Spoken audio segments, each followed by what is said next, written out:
반갑습니다. 김용성입니다. 오늘은 인류의 건강과 과학기술이네요. 건강하면 딱 감이 오시죠. 바로 뭐냐면 우리 몸의 질병 이런 걸 배울 거고요.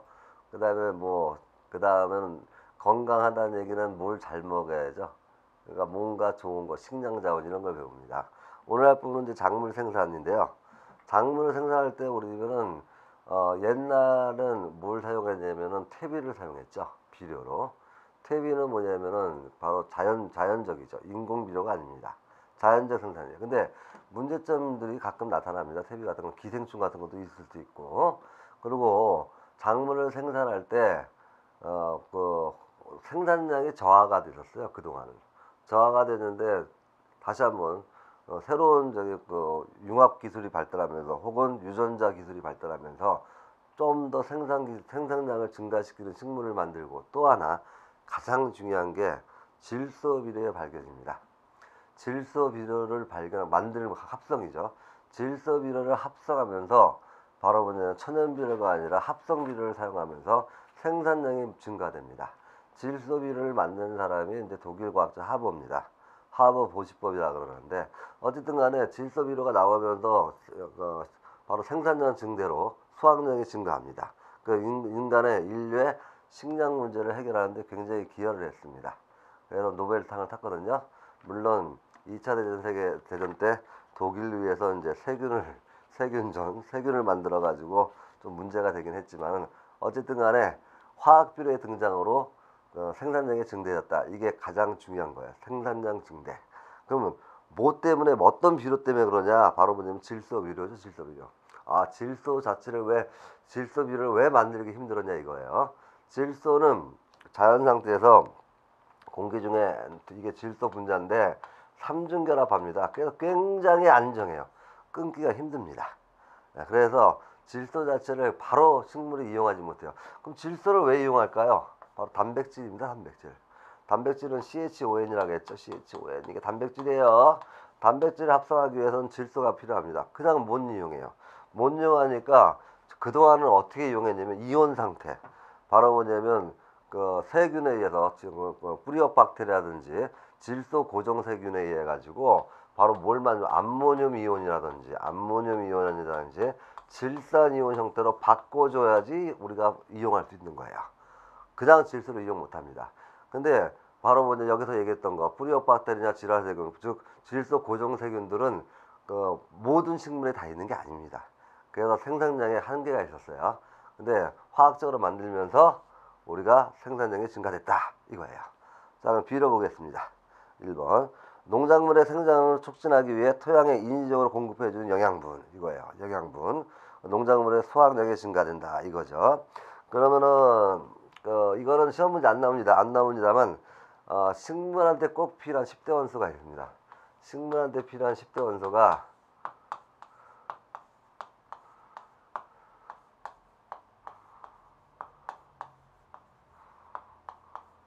이거예요. 이게 10대 원소거든요.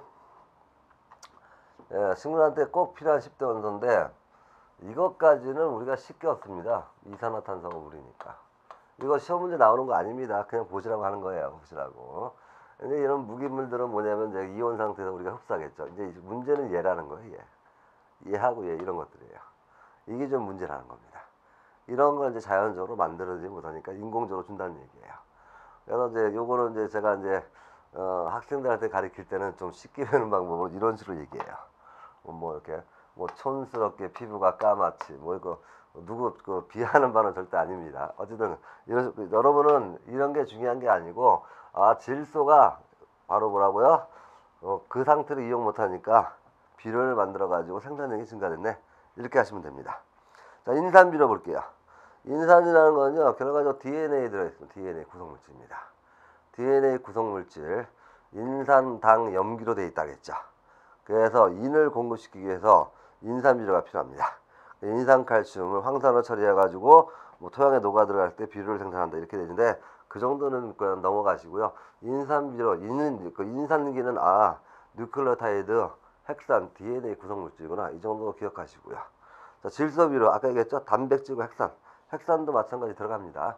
그래서 질소 비료는 단백질, 이 정도 알아두시고요. 고온고압을 해가지고 만들었습니다. 고온고압을 이용해가지고 촉매를 이용해서 만드는데 거기 없으니까 이제 식을 써드리면요. 단백질 합성법이 이렇게 돼요. 암모니아하고 수소를 반응시켜가지고 두 개의 암모니아 분자를 만들어내는 게 바로 이게 하버가 만든 암모니아 합성법입니다. 고온고압, 촉매 이걸 사용해서 만든 거예요. 그리고 이제 이게 이제 물에 녹으면 암모늄 이온입니다. 이런 식으로 만들었다는 정도 알아두시고요. 암모니아를 합성하는 방법으로 비료를 생산했다. 여기까지 알아두시면 됩니다. 자, 비료의 3요소 나옵니다. 질소, 인, 칼륨 나오는데, 자, 질소, 단백질 아까 말씀드렸죠. 인은 핵산 말씀드렸죠. 칼륨은 생장입니다. 생장이라는 정도 알아두시면 될 것 같아요. 자, 세 가지가 비료의 3요소입니다. 그래서 여기는 좀 시험 문제가 식량자원에서는 지금 아직까지 안 나왔습니다만, 제가 볼 때 나온다 그러면은 비료의 3요소, 질소인 칼륨을 찾는 거, 이 정도 한번 내볼만 하고요. 그 다음에 비료를 줘가지고 농작물 수확량이 증가했다. 뭐 이 정도. 근데 질소 비료는 합성을 얻어냈다. 암모니아로. 이 정도까지 좀 알아두시는 게 좋을 것 같아요. 자, 그 다음에 이제 비료의 종류가 천연과 화학 비료가 있습니다. 천연 비료는 퇴비만 기억하시면 될 것 같아요. 퇴비, 분뇨, 칠레 초석이라는데, 칠레 초석 같은 거 천연 광물에서 추출한 비료 이렇게 나오는데 칠레 초석까지는 문제 안 나올 것 같고요. 퇴비나 분뇨 정도 이렇게 알아두시기 바랍니다. 그러니까 여러 재료를 섞어가지고 발효시키죠. 식물에 직접 이용하지 못합니다. 그리고 굉장히 시간이 오래 걸리죠. 지금 낙엽이 떨어질 때 낙엽을 주워가지고 그거를 이제 퇴비로 만들어서 사용하는 이제 그 농가들이 굉장히 많죠. 오랫동안 놔두고 썩힙니다. 그렇죠? 시간이 오래 걸려요. 화학비료입니다. 화학비료는 과인산석계, 염화칼륨, 황산암모늄, 뭔지 몰라도 화자가 막 들어갔네요. 그렇죠? 산자 들어가고. 이러면 화학비료구나 이렇게 하시면 돼요. 그냥. 자, 그리고 이제 인, 칼륨, 질소 포함한 화학 반응을 생산한다. 그러니까 화학비료는 빨리 만들 수 있죠. 식물이 빨리 흡수할 수 있습니다. 그래서 빨리 자랄 수가 있고 생산량이 증가됩니다. 짧은 시간에 양분을 공급하나 단점이 있죠. 토양의 산성화된 토양. 그 다음에 이런 것이 바닷물로 오염물질이 들어가면은 적조 현상, 강의 녹조 현상 이런 걸 일으킵니다. 자, 그래서 화학비료까지 했고요. 197쪽의 질소 고정과 순환입니다. 질소 고정과 순환. 질소 고정이라는 얘기는 질소를 우리가 이용하게 만든다고 알아두시면 돼요. 그리고 그걸 사용하고 다시 원래대로 질소 분자, 질소 기체로 갑니다. 그런 과정이 거기에 나와 있어요. 그러면은 질소 고정이라는 게 뭐라고요? 아까 식물이 질소를 바로 이용 못한다고 했죠. 그래서 뭐냐, 암모늄 이온이나 아까 얘기했듯이 암모늄 이온이나 그 다음에 무슨 이온이라고 했죠? 질산 이온으로 바꿔줘야 됩니다. 질소 고정세균이. 질소 고정세균의 대표적인 예는 뿌리옥박테리아. 콩가 식물이 있습니다. 콩가 식물은 그래도 비료를 안 줘도 잘 자라요. 잘 자라고. 그 다음에 이제 질소 고정세균 같은 것들, 이런 것들이 필요하다고 했어요. 그래서 거기에 나온 거 보니까 뭐라고 나왔나요? 대기 중에 질소를 식물이 이용할 수 있는 이온 형태 화합으로 만드는 과정이 질소 고정이다. 이거예요. 그리고 질소 고정세균에 의해서 암모늄 이온이 만들어집니다. 번개 등에 의해서 질산 이온 같은 게 만들어집니다. 번개 매일 치는 거 아니죠. 그래서 사실은 바로 이제 그 질소 고정세균과 번개 등에서 만들어지는데 양이 한정돼 있었죠. 예, 그걸 갖다가 바로 하버가 대량 생산하게 암모니아 합성 반응을 완료시킨 겁니다. 그래서 식량이 극대화됐다 이렇게 말씀드렸어요. 질소 순환, 질소가 생태계에서 이동하는 건데 거기 보세요. 대기 중에 질소에서 어딜 보시면요, 왼쪽에 화살표 밑으로 내리면서 뭐 공중 방전된 질소 화합물 나오고 질소 고정, 콩가식물, 뿌리옥 박테리아 보이죠? 그 다음에 공업용으로 제된 질소 화합물 이런 것들이 밑으로 반시계 방향으로 돕니다. 왼쪽에서 암모늄 이온, 그 다음에 질산 이온 이런 형태로 바뀝니다. 공중 방전, 번개에서도 만들어지네요. 이런 걸 누가 이용한다고요? 생산자, 식물이 이용합니다. 식물이 먹고 이걸 갖다가 다시 초식동물이 먹고 소비자가 먹죠. 그리고 생산자의 낙엽이라든지 혹은 뭐냐면은 사체가 생기죠.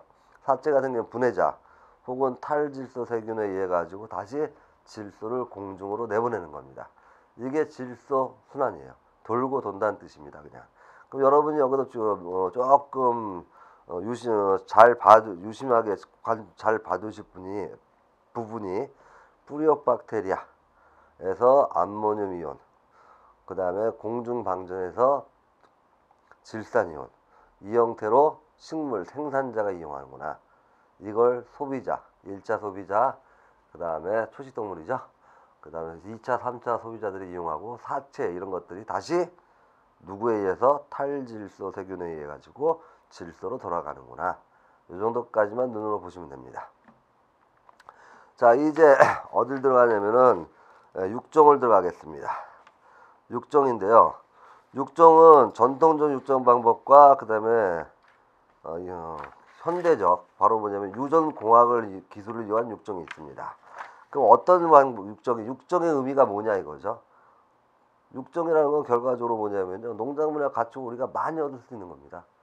많은 양을 조그만 사료를 주고 조그만 양분을 작은 양분, 적은 양분, 적은 사료로 더 많은 품종, 더 많은 양, 더 많은 아주 좋은 양질의 단백질이라든지 양질의 바로 뭐냐면 그 쌀의 다량 뭐라 그럴까요? 쌀이 많이 열리는 듯이 생산량 증가 이런 것들을 하는 방법을 육종이라고 합니다. 그래서 농작물과 가축이 인간에게 유리한 형질이 갖도록 품종을 개량하는 것 이렇게 나왔죠. 품종 개량이 육종이다. 이렇게 알아두시면 되고요. 전통적인 육종 방법은요. 인위적 선별, 인위적 교배입니다. 첫 번째가. 그러니까 뭐냐면 일단 소를 키울 때 우리가 이제 황소죠. 한우 소 중에서 제일 큰 놈끼리 선별해요. 제일 크고 고기가 맛있는 품종을 선별해가지고 걔네들을 교배시키는 겁니다. 그래서 인위적 선별의 얘가 소를 골라 품종이라고. 인위적 교배는요. 지금 나온 것 중에 뭐가 있냐면 통일벼 옛날에 이제 박정희 대통령이 했던 건데 어쨌든 우리가 이제 쌀이 부족하기 때문에 쌀을 많이 생산량을 증가하기 위해서 강하고 그 다음에 생산량을 증가시키기 위해서 남방하고 북방벼를 갖다가 교배시켜 가지고 통일벼를 얻었습니다. 그래서 단지 좀 맛은 좀 떨어졌다고 해요. 어쨌든 간에 인위적 교배도 있네요. 인위적 선별, 인위적 교배 이렇게 말씀드릴 수 있고 마지막 하나가 198쪽에 있습니다. 인공 돌연변이도 전통적 육종 방식입니다. 인공 돌연변이는 화학약분의 방사선, 우장충 박자에 씨 없는 수박을 줄 수가 있죠. 빵밀이라든지 이런 것들이 돌연변입니다. 돌연변이는 유전이 됩니다. 돌연변이 유전이 된다. 앞강에서 대단한 3강에서 제가 말씀드렸어요. 그 부분 명심해 주시고요. 자, 그 다음에 이 세 가지 얘기한 거 인위적 선별, 인위적 교배, 인공 돌연변이 단점이 시간이 오래 걸립니다. 좋은 거 얻기 위해서 시간이 오래 걸리고 인공 돌연변이 말씀드렸죠. 뭐라고 말씀드렸냐면 일반적인 돌연변이는 쉽게 말해가지고 좀 나쁜 쪽, 후퇴하는 쪽이 많이 나타난다. 이렇게 말씀드렸어요. 그래서 굉장히 시간상이 좀 오래 걸립니다. 오래 걸리는 게 좀 단점이다. 이렇게 알아두시고요. 그 다음으로는 유전공학 기술을 이용한 육종입니다. 유전공학을 이용한 것은 두 가지뿐이 없습니다. 유전자 재조합, 세포융합입니다. 유전자 재조합이 뭐예요? 그러면 아그로박테리움이라 그래가지고 박테리아 이용하는 방법인데요. 박테리아 안에 있는 플라스미드라는 그 DNA가 있습니다. 이거 잘라내고 딴 걸 집어넣는 거예요. 그럼 박테리아는 뭐냐면 이분법, 분열법으로 굉장히 많이 번식하죠. 이걸 갖다가 이제 식물한테 주입해가지고 식물한테 이 유전자가 들어가게 하는 거예요. 아주 쉽게 말씀드리면 이겁니다. 제초제 강한 벼 이런 걸 말씀드리고 황금쌀 이런 걸 말씀드릴 수 있고요. 유전자 제조학 기술이 또 뭘 말씀드릴 수 있냐면은 형광쥐 쥐인데 밤에 빛나요. 그건 어떤 거냐면 심해 어류들이 어류 중에 형광물질 스스로 빛을 내는 물질이 그런 심해 악인가요? 그런 거 있습니다. 그 형광 유전자를 갖다가 쥐한테 주입했더니 밤에 빛이 나는 거예요. 물론 식물한테 주입하면은 식물도 밤에 빛을 냅니다. 이런 식의 유전자 제조합이에요. 유전자 제조합. 거기 나왔던 유전자 제조합 기술은 특정 생물의 유용한 유전자를 기존 작물에 삽입하여 유전자 변형 생물 이걸 GMO라고 합니다. GMO는 제가 알기로 뭐냐면 표시가요. 3% 이상이면은 무조건 3% 이상이 들어간다 그러면 GMO 표시하게 돼 있어요. 그러니까 여러분들 이제 마트 같은데 대형 마트 같은 데서 식품 살 때 보실 때 GMO 표시가 된 거는 유전자 제조합 기술이 들어간 거구나 이렇게 알 수 있습니다. GMO를 갖다가 우리는 다른 말로 유전자 제조합 기술이다 이렇게 말씀드릴게요. 자, 그 다음에 세포융합 기술은요 종의 파괴입니다. 그러니까 뭐냐면 무추 같은 거. 무추가 뭐예요? 밑에는 무, 위에는 배추 이런 거죠. 토마토. 토마토는 뭘까요? 포테이토하고 토마토죠. 뭐 감자하고 토마토 이런 식으로 세포끼리 서로 다른 이종을 세포끼리 융합시켜 버립니다. 융합시키는 걸 갖다가 세포 융합 기술이라고 그래요. 완전히 새로운 종을 새로운 종 서로 다른 이종끼리 세포를 융합시켜 가지고 두 가지 특징이 있게 만드는 겁니다. 가자 그러면 가지하고 감자죠. 이런 식으로 말씀드릴 수 있어요. 그러면 유전자 공학이나 세포 융합 기술의 좋은 점이 뭘까요? 그러면 빠른 시간에 빨리 얻습니다. 그러니까 거기 나와 있는 거 생산량 증가로 식량 문제 해결하고 제초제에 강하고 그 다음에 쉽게 말해 잡초에 강해요. 굉장히 이로운 거죠. 굉장히 이롭습니다. 그리고 환경 보존에도 유리합니다. 왜냐면 제초제 안 써도 되니까요. 잡초에 강하니까 굳이 제초제를 쓸 필요가 없죠. 다 좋은데 단점이 뭐가 있냐면요. 유전자 변형 식물이 우리가 먹었을 때 우리 몸에 어떤 영향을 미치느냐. 1900년 20세기 들어와가지고 유전자 제조학 기술이나 세포 융합 기술이 발달하기 시작했습니다. 그럼 인간은 세대가 1년 한 세대 아버지가 아들 세대가 30년이에요. 요즘은요. 보통 이런 서로 뭔가 제조합이나 다른 식물을 먹게 됐을 때 우리 몸에 영향을 주는 거는 한 세대 갖고 알 수가 없습니다. 여러 세대가 지나가야 돼요. 이게 부작용이 있는지 없는지 아직까지 논란의 여지가 있는 거예요. 그래서 변형 유전자가 다른 생물에 유입되어 생태계 교란이라든가 인간한테 부작용이 있는 것 이런 거예요. 그럼 자 또 하나 제초제에 강해요. 이 유전자가 하필이면 잡초에 들어가면 어떻게 됩니까? 잡초가 죽질 않죠. 생태계 교란이 일어날 수 있다는 얘기예요. 이런 것들이 단점이다. 이렇게 알아두시고요. 식품 안전성 들어가겠습니다. 그럼 식품을 안정하게 먹어야지 우리가 수인성, 바로 물에 의해서 옮기는 혹은 뭐냐면 물에서 옮기는 세균 같은 게 우리가 장염이죠. 혹은 뭐 이질 같은 거. 그다음에 뭐냐면 식품에 무슨 박테리아 그러죠? 먹어가지고 설사 이런 식으로 하는 것들. 자 이런 것들이 바로 뭐냐면 식품 안전성에 문제가 된다는 겁니다. 식중독 같은 거 들 수가 있죠. 예. 자, 식품 안전성 위험 요소 보겠습니다. 병원성 미생물 나오죠. 이게 가장 우리 몸에 영향을 주는 거죠. 식품에 감염되면 식중독을 일으키는 거, 식중독을 유발하거나 기생충 감염 이런 거예요. 그래서 식품을 소독 가열해서 먹어야 된다 이거죠. 첨가물 역시 마찬가지입니다. 첨가물 역시도 많이 들어가면 몸에 해롭습니다. 그래서 첨가물도 좀 제한돼 있죠. 특히 색소, 캐러멜 색소는 많이 제한돼 있습니다. 캐러멜 색소는 이제 타르를 갖고 만든 타르, 발암물질이에요. 엄격히 얘기하면. 그래서 아주 소량을 써서 색깔 내는데. 그 다음에 환경 오염 식품. 여기서 오염이 되면요. 식품 첨가물은 초과하면 건강에 해로울 수 있고, 환경 오염 식물은 뭐가 문제냐면 생물 농축이라 그래가지고 우리 몸에 쌓이고 바깥으로 안 나간다는 거예요. 우리 몸에 쌓이고 바깥에 안 나가면 계속 쌓이다 보면 우리 몸에 탈이 나는 거죠. 이런 게 바로 환경 오염 식품입니다. 대표적으로 이제 우리 몸에 쌓이는 게 중금속이거든요. 납이나 카드뮴 같은 거. 이런 것들이 쌓이면 바깥으로 배출이 잘 안 됩니다. 자, 그 다음에 GMO, 유전자 변형식물. 아직까지는 논란의 여지가 있다. 안전성 아직 검증이 안 됐다. 그리고 GMO 유전자 변형의 가장 큰 문제점은 그 종이 강해요. 그럼 다른, 그놈이 강하니까 쉽게 말해서 뭐냐면 콩인데 콩을 변형시켰더니 걔가 제일 강해. 그럼 다른 콩들은 얘한테 못 견디고 다 어떻게 됩니까? 사라지죠. 사라져버리는 겁니다. 멸종됩니다. 그러니까 다양성이 감소한다는 거예요. 다양성이 감소하면은 생태계 다양성이 감소하면 그만큼 위험해집니다. 생태계가 교란될 수 있다 이런 거고요. 식품보관법의 건조의 대표적인 거는 이제 육포 같은 거죠. 살균하는 거. 그다음에 발효는 우리가 이제 자주 먹는 거죠. 발효 음식 된장 이런 것들이죠. 염장은 소금에 절이는 겁니다. 대표적으로 젓갈 넣을 수가 있죠. 당장은 설탕 절임, 잼 같은 겁니다. 냉장 보관이나 냉동 여기에 빠졌지만 냉동도 됩니다. 자 이런 것들 혹은 뭐냐면 밀봉 되죠. 뭐냐면 진공 상태 밀봉 이런 것도 되네요. 이런 것이 식품 보관법이다 이렇게 알아두시고요. 생태계 들어갔습니다. 생태계는요 일단 먹이 그물이 굉장히 복잡할수록 유전적으로 다양하고 안정된 생태계다 좀 알아두시고요. 생태계 199페이지를 보시면은 199페이지입니다. 그림 나왔는데 그 그림에 하나 좀 추가하면 이런 그림을 하나 그릴 수가 있죠. 자, 거기 없지만 좀 알아두시기 바랍니다. 여기가 생산자죠.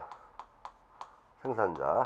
그러니까 생산자 그러면 우리가 이제 벼죠, 벼. 생산자라는 건 이제 광합성 하는 거, 광합성. 광합성 하는 놈들이죠, 광합성. 이게 생산자고요. 그 다음에 여기 1차 소비자가 있죠. 1차 소비자.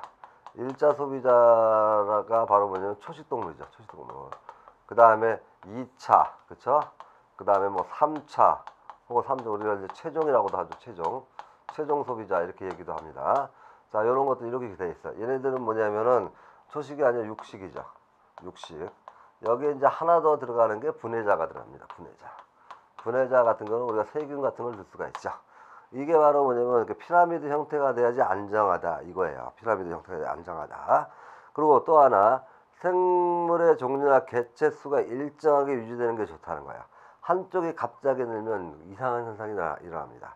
잘 볼까요? 1차 소비자가 갑자기 늘어났다 그럼 2차, 3차가 증가하는 대신에 생산자가 급격히 없어집니다. 급격히 없어지니까 다시 또 멸종이 일어날 수 있어요. 그리고 먹이 그물 구조 나왔죠? 그 그림에요. 자, 거기서 이제 거기 풀 보이시죠? 그 그림에. 풀이 생산자고 메뚜기가 1차, 개구리가 2차, 뱀이 3차에 해당하네요. 거기다가 이제 옆에 이제 분해자 쓰시면 되고 오른쪽 그림이니까 얽히고 설켰죠. 이게 먹이 그물입니다. 먹이 그물이 이렇게 얽히고 설켜야지 그 어디를 보시냐면요. 간단하게 말씀드릴게요. 올빼미를 보시면은 올빼미, 뱀이나 올빼미죠. 뱀이나 올빼미를 보시면 토끼, 들쥐, 개구리를 다 먹을 수 있죠. 그 중에 한 종이 멸종되더라도 먹을 게 있습니다. 그래서 개체수가 일정하게 유지되는 생태계 평형이고 생태계가 안정되려면은 먹이 그물이 복잡할수록 좋다. 먹이 그물이 복잡하다는 건 어떤 종이 혹시나 멸종되더라도 다른 종을 우리가 먹이로 사용할 수 있다 이 뜻입니다. 또 하나가 뭐가 있냐면 종자은행입니다. 종자은행의 중요성이 나타나는 게 바로 뭐냐면요. 멸종위기 식물 같은 거, 멸종위기에 놓인 생물이죠. 이런 게 종자은행. 종자를 갖다 수집해서 보관하는 게 종자은행이고 그 종자은행이 있음으로 인해 가지고 멸종된 걸 다시 복원할 수도 있고요. 또 하나 약용식물 같은 게 있죠. 약용식물 같은 거, 약성분 같은 것들 이런 것도 종자은행을 통해서 꾸준히 보관함으로써 우리가 뭐냐면은 나중에 후대에 어떤 약품을 새로 얻을 수 있고요. 또 하나가 바로 뭐냐면은 이게 좀 논란의 여지가 있지만은 어쨌든 간에 지금 종자은행이 전 세계적으로 좀 싸움이 되고 있는 거, 싸움이라는 것은 경쟁 관계죠. 그게 바로 특허입니다. 장미도 특허가 있죠. 이런 식으로. 이런 종자를 많이 가지고, 특허된 종자를 많이 가지고 있어야 우리가 이제 특허권을 주장할 수가 있거든요. 이런 식으로 해서 종자은행을 가지고, 또는 은행의 중요성도 중요하다라는 정도까지 여러분이 명심하면 될 것 같습니다. 오늘 수업은 여기까지 하겠고요. 지금 다음 시간에는 과학적 건강관리, 영양과 에너지 들어갑니다. 이 부분 여러분들 문제 나오는 거 딱 제가 예상하는 거는 다시 한번 말씀드리지만 질소입니다. 질소 알아두시고요. 그 다음으로 이제 중요한 게 뭐라고 얘기했습니까? 생태계 평형입니다.